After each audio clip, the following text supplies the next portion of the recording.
Look, it is about time you realize Jack is no saint. He's got the same desires as any normal male. What's that supposed to mean? He's an animal.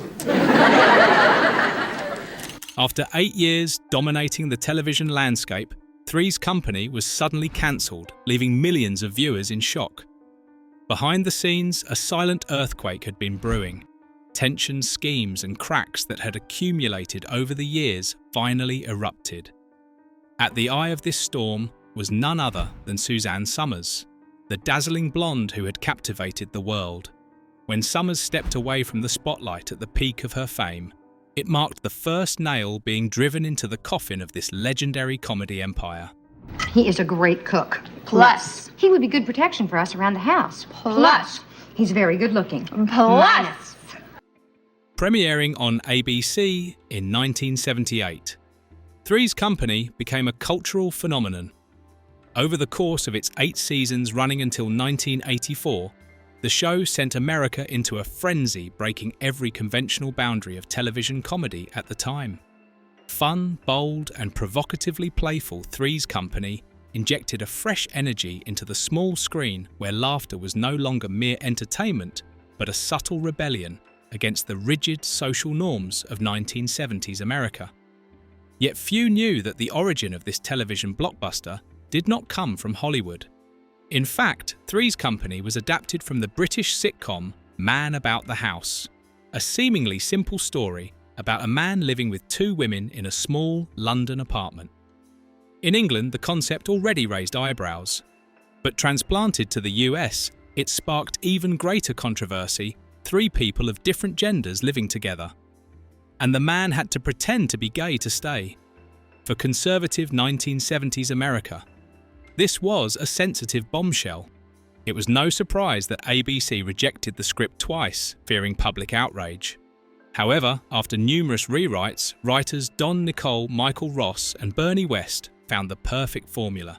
They turned the audacity into charming, mischievous humour that never crossed the line into vulgarity. In 1977, ABC finally greenlit the pilot, and miraculously, after only 6 episodes, Three's Company had America hooked. Millions of viewers glued themselves to the screen each night, laughing uncontrollably at the hilariously absurd situations of the 3 roommates: the clumsy Jack Tripper, John Ritter, the ditzy blonde Chrissy Snow, Suzanne Somers, and the practical grounded Janet Wood Joyce DeWitt. The premise was deceptively simple. Jack happens to live with 2 women in an apartment in Santa Monica. To stay, he must pretend to be gay, because the landlords, the Ropers, were extremely conservative and would never allow unmarried men and women to live together. But this pretense sparked endless misunderstandings, uproarious mishaps, and subtly risque innuendos unseen on American TV at the time. Three's Company dared to tackle taboo subjects: sexuality, gender, social norms, and morality, presenting them with a layer of witty, graceful humour that made audiences laugh hysterically while forgetting they were watching something once considered immoral. From 1978 to 1983, Three's Company consistently ranked among the top 10 most watched shows in the US, an achievement few sitcoms could claim. It spawned an entire spin-off universe, with the Ropers and Three's A Crowd becoming an icon of America's sitcom golden era. Lines from the characters entered everyday conversation, and magazines dissected the strange charm of the trio Jack, Chrissy, Janet. American television had never seen anything like it, a show dismissed by critics as frivolous, but embraced by audiences as a national treasure. At the heart of this frenzy was John Ritter, the soul of the show, the heartbeat behind every laugh. Ritter didn't just act, he performed with his entire body like an instrument of comedy. Every false slip and panicked expression hit with perfect timing, eliciting uncontrollable laughter. With natural charm, Ritter transformed Jack Tripper from a bumbling fool into a national icon, innocent yet kind-hearted, clumsy yet endearing, daring to make mistakes only to earn the audience's forgiveness with a sincere smile. Before Three's Company, Ritter had a steady television career appearing on The Waltons and The Mary Tyler Moore Show, But only as Jack Tripper did he truly explode into stardom, hailed as the Charlie Chaplin of American sitcoms. Critics praised Ritter as one of the rare performers who could make an audience laugh with just a look. He won a Golden Globe and Emmy and became a defining face of modern television comedy. Yet the brighter the light, the deeper the shadows. As Ritter rose to the top, the balance within the cast began to shift. Suzanne Somers, who embodied the ditzy blonde Chrissy, felt overshadowed. When the pay dispute erupted, the behind-the-scenes world of Three's Company turned into a true battlefield. The laughter on screen became merely a veneer for tension, jealousy, and growing cracks. But a single star could not perform magic alone. Three's Company also depended on its remarkable supporting cast, especially Suzanne Somers as Chrissy Snow. She was the embodiment of joy, innocence, and charm. Chrissy might be ditzy, but her innocence never annoyed. Instead, Somers infused the character with a vibrant energy that made every scene she appeared in a delight.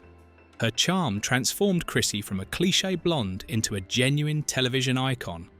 Alongside her, Joyce DeWitt as Janet Wood provided the perfect balance. Janet was practical, composed, and the anchor that kept the trio grounded. While Jack created chaos and Chrissy radiated energy, Janet represented reason and heart. The three formed a harmonious triangle, a rare chemistry that made each episode shine. The 1970s setting also provided fertile ground for the show's audacity. Three's Company dared to play with taboos, particularly when Jack had to pretend to be gay to live with two women. In the context of the era, this not only elicited laughter, but served as a sharp social satire, forcing audiences to confront their own prejudices even as they laughed uproariously. Yet not everyone appreciated it. Some critics decried the show for portraying Chrissy as merely a dumb blonde, and the feminist movement of the time voiced concerns about the depiction of women. But audiences disagreed. To them, Chrissy was full of emotion, naive but capable of love, pain, and trust. She wasn't just a joke. She was someone viewers could recognize from real life.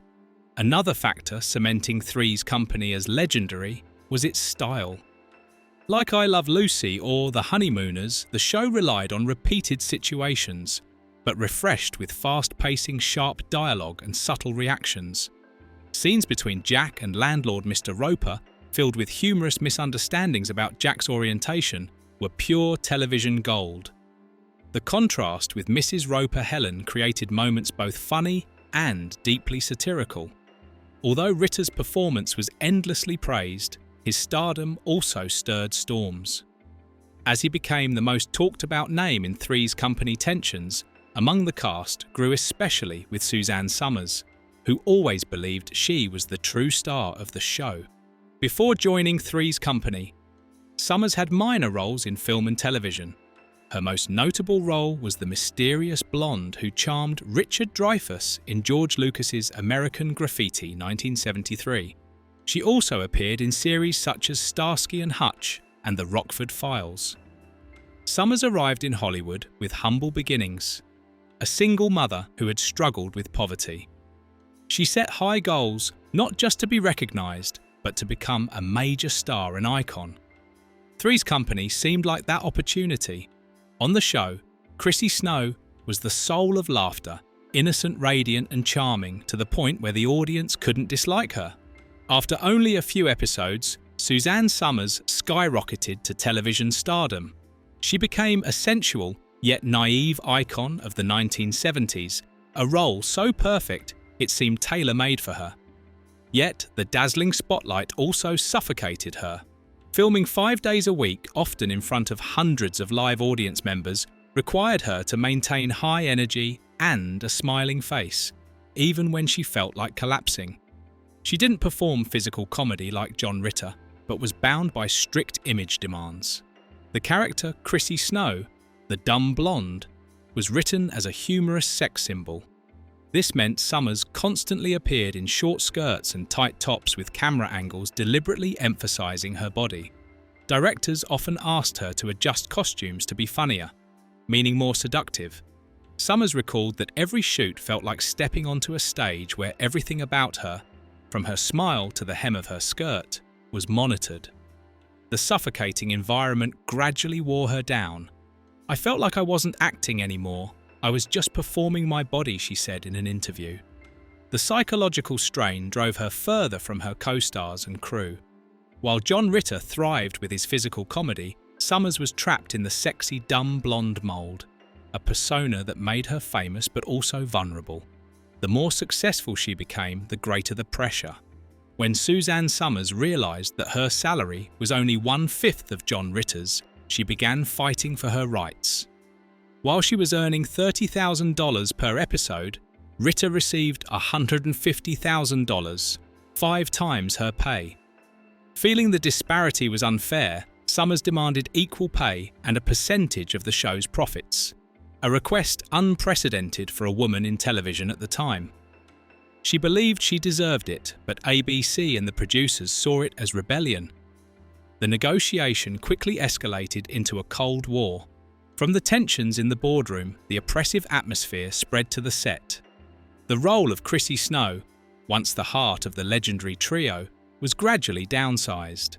Instead of filming joyful scenes with her co-stars, Somers was forced to shoot isolated phone segments separated from the rest of the cast. Everyone understood that this was the first step in pushing her out of the show. Then, at the end of the season, the unthinkable happened. Suzanne Somers was officially fired. She wrote in her autobiography that she was forbidden to speak with her co-stars, as if the entire crew had turned their backs on her. It was a suffocating and painful time, especially since Somers, who had brought bright laughter to the screen, was now left alone behind the scenes. The dispute caused her reputation to collapse in an instant, and when she was dismissed from Three's company, she called it the biggest wound of my life. Her departure stunned audiences. Newspapers ran sensational headlines while the media labelled her greedy, treacherous and destructive. The image of America's blonde sweetheart instantly crumbled. Suzanne's fame was overshadowed by scandal. She was shunned within the industry and branded an arrogant star. The relationship between Somers and Joyce DeWitt, who played Janet, also fractured severely, leaving them silent for over 30 years. It wasn't until a special talk show that they sat down to share the pain, misunderstandings, and the difficult childhood Suzanne endured with an alcoholic father. That moment closed a wound, but opened a new perspective. Somers was not merely a demanding diva, she was a woman who dared to stand up for fairness. Before John Ritter passed away in 2003, he called Somers. After more than 2 decades of silence, Ritter gently said, "I forgive you." Somers recalled bursting into tears at that moment, not only because of the forgiveness, but because they finally understood each other. Ritter even mentioned the idea of collaborating on a new project, but all plans were left unfinished when he suddenly passed away. After Somers left the Three's company, the atmosphere never returned to what it had been. Joyce DeWitt later shared that although everyone had contributed fully to the show's success, being excluded from key decisions gradually drove them apart. "We wanted the characters to feel real, more vibrant," she said, "but rarely did anyone listen." The crew quickly sought ways to fill the gap she left. They introduced Cindy Snow, Chrissy's cousin, followed by Priscilla Barnes as Terry Alden, a more grounded and practical nurse. While both brought their own charm, fans unanimously admitted that the magic of the original trio could not be recreated. The natural chemistry, the explosive laughter, and the charisma between the characters seemed lost. Audiences still loved the show, but the sense of a missing piece became increasingly clear. The set was no longer just a place for laughter. It became a pressure cooker of egos and creative conflict. Producers were criticised for being overly controlling, frequently dismissing the cast's ideas. Amid all this, John Ritter, the soul of the show, became the only glue holding everything together. He brought boundless energy, working tirelessly to maintain the comedic rhythm while shouldering immense pressure. Tabloid newspapers hunted behind-the-scenes stories, turning minor misunderstandings into sensational headlines. Ritter and his colleagues could not escape the cameras, living in a whirlwind of speculation and rumour. As subsequent seasons passed, The cracks between the screen and behind the scenes grew more visible. Storylines became disjointed, the laughter increasingly forced, and the chemistry that had driven the show's success began to fade. Though Three's Company remained ABC's darling, it was clear the glittering spotlight was flickering. Yet the cast remained resilient. They continued to perform, continuing to bring joy to millions of viewers. After 8 successful seasons, Three's Company gradually closed its golden chapter. The original premise, a man living with 2 women in a harmless apartment, had become outdated by the 1980s. Even the most loyal fans could sense creative fatigue. The sitcom had fulfilled its mission, but behind the scenes, Three's Company remained a vivid lesson about ambition, fame, and the real cost of laughter in the harsh entertainment world. Suzanne Somers' departure in 1981 was a major shock not just for Three's Company, but for American television as a whole. Chrissy Snow, the innocent, radiant character who was the heart of the show, vanished, leaving a void no one could fill. Meanwhile, changes in the television industry began to apply pressure. In 1983, NBC launched The A-Team, an action comedy hit that significantly reduced Three's Company's viewership. That same year, Laverne and Shirley and the Jeffersons also gained the upper hand in the time slot. Clearly, the show's glory was fading. Even though Ritter won both a Golden Globe and an Emmy, and the program received a People's Choice Award, these accolades could not halt its decline. Producers tried every method to inject new energy into the show, altering storylines, adding characters, and increasing romantic elements. Yet all efforts seemed forced and lifeless. Viewers who once eagerly awaited every episode to laugh uncontrollably now questioned whether the magic of Jack, Janet, and Chrissy still existed. Eventually, ABC decided to end Three's Company after its 8th season. The final episode aired on September 18, 1984, serving both as a farewell and a tragic coda to a television landmark. The finale attempted to wrap up all unresolved threads in 30 minutes. Jack Tripper proposed to his new love, while Janet married Philip Dawson. Everything unfolded quickly, as if the show were rushing to close an 8-year dream. Many fans felt a sense of loss, not because the ending was poor, but because they weren't ready to say goodbye. However, audiences were not yet ready to let go completely. Recognizing John Ritter's enduring energy and appeal, the network created a spin-off, Three's a Crowd, with Ritter in the lead role. The final episode of Three's Company, titled Friends and Lovers Part 2, was not only the conclusion of a sitcom legend, but also served as a bridge to Three's a Crowd. In this episode, the story focused on Jack Tripper and his girlfriend Vicky Bradford. When Vicky suggested that they move in together, Jack initially hesitated due to his slightly old-fashioned nature. But fearing he might lose love, he ultimately agreed. Viewers then witnessed emotional farewell moments. Larry and Mr. Furley helped Jack move out of his familiar apartment. Terry left to start a new chapter in her career, a flight to Hawaii marking her nursing journey. Meanwhile, Janet also said goodbye to her friends to begin married life with her new husband. A glorious era officially ended, making way for new beginnings. Jack and Vicky then moved into their own apartment, setting the stage for Three's A Crowd. As they raised their glasses in a romantic toast, preparing to enter their first bedroom together, an unexpected twist occurred. Vicky's father, James Bradford, suddenly appeared and announced that he had just purchased the entire building, including Jack's bistro and their apartment.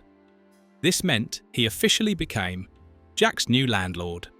This new storyline served as the foundation for Three's a Crowd, but unfortunately the spin-off could not recreate the magic of Three's Company. Although John Ritter maintained his excellent performance and remained the heart of the show, he was surrounded by a cast lacking chemistry. Three's Company had thrived on the perfect combination of characters, each one a unique piece of the puzzle. Three's a Crowd, however, neglected this essential element, bringing back none of the original faces, leaving viewers without the familiar sense of connection. Audiences particularly struggled to connect with Vicky. While Mary Cadorette was not a bad actress, her character lacked the appeal needed to win over viewers. To make matters worse, Vicky's father, James Bradford, appeared frequently irritating the audience. Unlike Mr. Roper or Mr. Furley in Three's Company, who occasionally interrupted for laughs, Mr. Bradford was constantly hovering, intruding, and weighing down the storyline. After just one season of 22 episodes, ABC made the cold but inevitable decision. Three's a Crowd was cancelled. Despite carrying the hopes of continuing a legend, the show quickly became a failure, regarded as a faint shadow of its predecessor. A golden era of laugh-out-loud American television had officially come to a close. Yet Three's Company did not disappear. Reruns continued to air on television for years, maintaining the same appeal as the very first broadcasts. Every time the laughter of Jack, Janet and Chrissy echoed through the screen, viewers were reminded of a brilliant period in American TV, when simple yet charming comedy could make an entire nation laugh. Although the curtain had closed, the actors' journeys continued, each forging their own legacy. John Ritter. The heart of the series continued to shine. After Three's Company, he cemented his star status in 8 Simple Rules, playing a humorous yet emotionally rich father. Ritter's ability to connect with audiences remained unmatched. However, tragedy struck in 2003 when he passed away at age 54 from an aortic aneurysm, a shock that stunned Hollywood. Ritter's legacy lives on through his performances and through his son Jason Ritter, who continues the acting path with the same warmth and sincerity. Meanwhile, Suzanne Somers, instead of fading after the scandal, reinvented herself as a cultural icon. From the character of Chrissy Snow, she built an entire personal empire. Somers created the globally famous Thigh Master, authored a series of best-selling health and beauty books, and turned fame into a living legacy, proving that sometimes leaving the spotlight is not an ending, but a new dazzling beginning. Additionally, she leveraged her fame to advocate for women's health, promote a healthy lifestyle, and inspire personal empowerment. Even decades after the show ended, Somers frequently appeared on talk shows motivating audiences with her positive life philosophy. In October 2023, the world fell silent when she passed away just one day before her 77th birthday. Her death closed a brilliant journey, but the legacy she left, of resilience, reinvention, and living boldly, continues to shine. While Somers built her personal empire, Joyce DeWitt, who portrayed Janet Wood, chose a contrasting path, quiet yet steadfast. After the glare of television fame, she stepped back from Hollywood, focusing on theatre, where she rekindled her original passion for acting. Life was not always smooth. In 2009, DeWitt faced legal trouble for driving under the influence. Yet she overcame it with remarkable resilience and composure. One of the most moving moments came in 2012, when DeWitt and Somers reunited after decades apart. Their conversation, full of tears and laughter, revealed that the bond between them remained intact despite past misunderstandings. They reminisced about the glorious years of the Three's Company era, where they were not only co-stars, but also sisters in a ruthless showbiz world. For Priscilla Barnes, who joined later as Terry Alden, Three's Company served as a springboard for a diverse and enduring career. After the show ended, she continued to leave her mark in film and television projects such as The Devil's Rejects and Jane the Virgin. Barnes candidly described her time on Three's Company as sweet. With a touch of bitterness, she was disappointed by the loss of creative control, but cherished the friendships with her co-stars and the affection of the audience. Richard Klein, who played the charming and witty Larry Dallas, remained loyal to the stage.